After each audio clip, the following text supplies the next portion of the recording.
the subtraction and division of complex numbers. So first we will define subtraction. Suppose z1 and z2 are two complex numbers. If z2 is a complex number, it will have an additive inverse in the complex plane, and we will denote it by minus z2. So let minus z2 be the additive inverse of z2. We know how to add two complex numbers. So we will define the subtraction of complex numbers as z1 minus z2 is equal to z1 plus minus of z2. Means that subtraction of z2 from z1 is same as addition of z1 and additive inverse of z2. Now we will see one result. It's an already non-result. If two complex numbers are non-zero, so is their product. So if you multiply two non-zero complex numbers, you will get a non-zero complex number. Or in other words, if z1 and z2 are two complex numbers and z1 into z2, z1 times z2 is equal to 0, then either z1 equal to 0 or z2 equal to 0. Means at least one of z1 and z2 will be 0. So we will prove this. Suppose z1 is non-zero. Then we have z1 times z2 equal to 0. So multiply both sides of this equation with z1 inverse. Z1 inverse exists because z1 is non-zero, and we know that for every non-zero complex number there exists a multiplicative inverse. So the z1 inverse is nothing but the multiplicative inverse of z1. Since z1 is non-zero, it exists. So multiply both sides with z1 inverse. So we will get z1 inverse times z1 times z2 equal to z1 inverse times 0, and this is same as 0 because we know that if you multiply any complex number with 0, you will get 0. Now in the right hand side we will apply associative property, so that we will get z1 inverse times z1 times z2 equal to 0. Okay, now what is z1 inverse times z1? It is 1, because z1 inverse is the multiplicative inverse of z1, so their product will be always 1.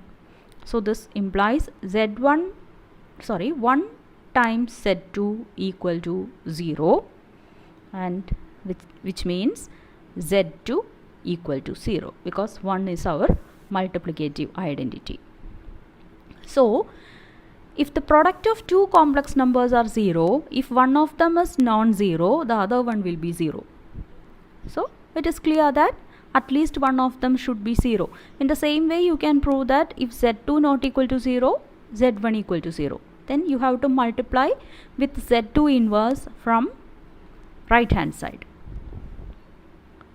Now we will define division. Suppose z1 and z2 are two complex numbers and z2 is non-zero. Then z2 will have a multiplicative inverse and we will denote it by z2 inverse, and we know that z2 times z2 inverse is equal to 1, and this is the same as z2 inverse times z2. Now we will define the division of complex numbers z1 by z2 as product of z1 and z2 inverse. As we have already defined how to multiply two complex numbers, the right hand side is well defined, and also z2 not, since z2 not equal to 0.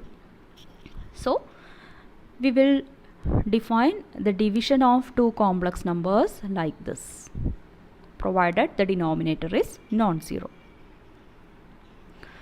So in rectangular coordinates, that means if I take z1 as x1 plus iy1 and z2 as x2 plus iy2, z1 by z2 is equal to z1 times z2 inverse.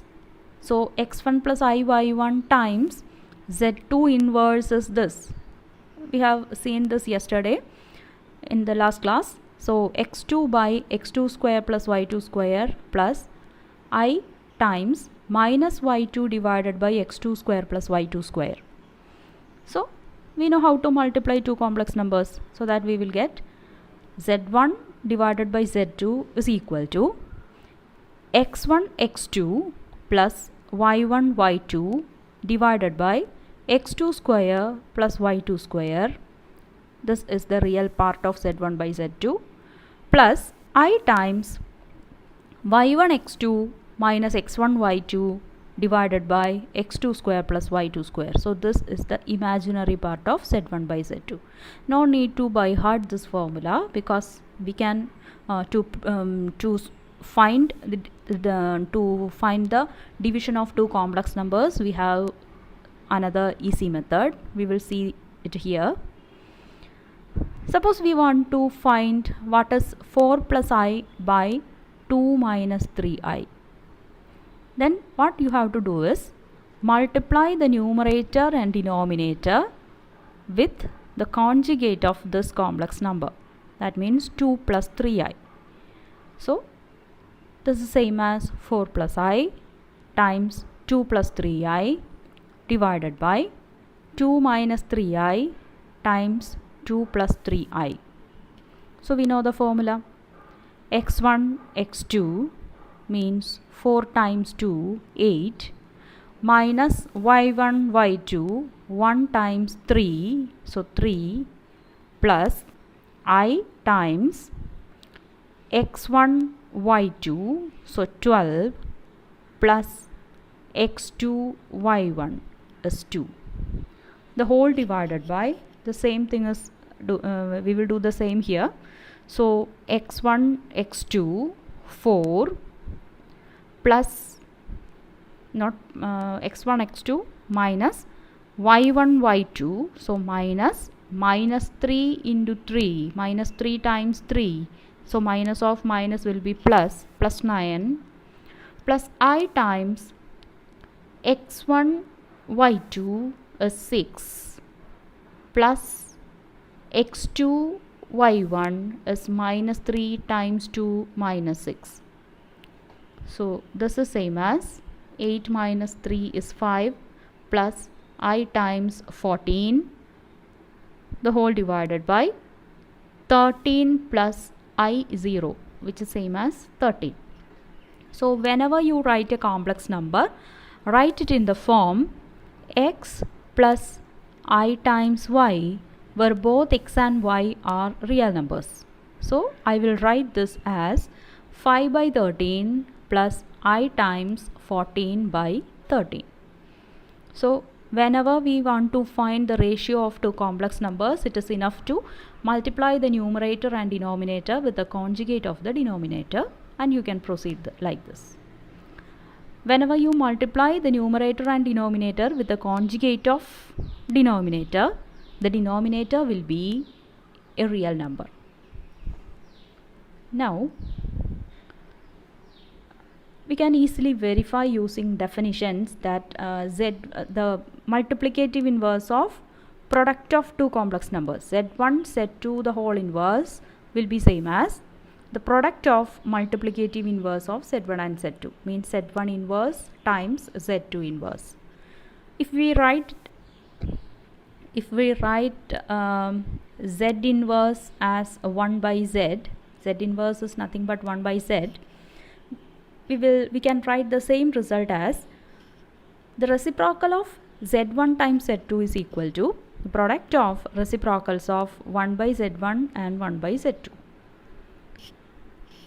Using this we can prove that z1 divided by z3 times z2 divided by z4 is same as z1 z2 divided by z3 z4. All are expected results. There is nothing new in this.